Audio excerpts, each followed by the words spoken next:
that sort of lines up straight. Then I grab the second set of knuckles or second finger and I'll rotate that a little bit further. The third, even further still, and the fourth, probably the most.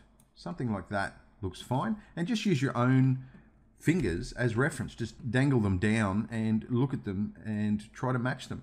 Now the thumbs are important to get right. Things will generally not look right if the thumbs aren't right. So if you use your own hand as reference, you'll see that the thumb actually points down to the ground, and then these other joints just sort of bend slightly like so.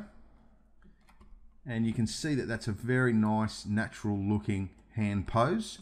And if we look at it in a front view, have a look at the difference that it makes to get the fingers right. Have a look at that left hand as far as a believable pose, and then look at the right hand. The right hand looks like a soldier marching sort of thing, and even then the thumbs aren't right. But it also allows us to see that we do have a little bit of a problem.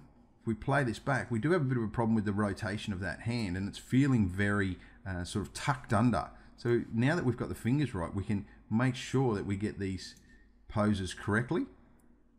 That one's probably a little bit too tucked under there. Straighten that one up a little bit more.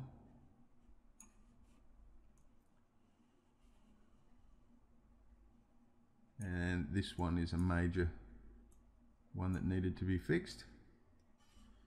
So if we just play that back.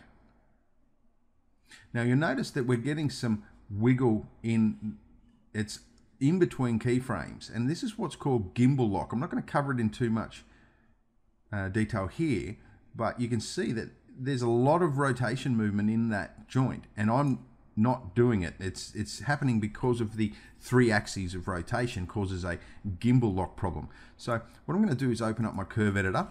Just going to slide this over here and give us a little bit of room so we can see what's going on.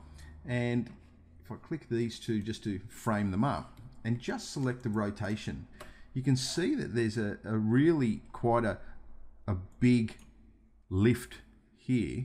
If I pull these down a little bit, what we can actually do, and it looks like these could be a bit of an issue as well. Just pull these up slightly. What we do is we just grab the keyframes and we slightly adjust them in the curve editor to get rid of that unwanted rotation, and that looks a lot better. Looks like this one here could probably just straighten over a little bit. That's looking pretty good. Okay, so we've cleaned that one up. Let's have a quick, just a viewport play. And you can see the difference between the two hands. So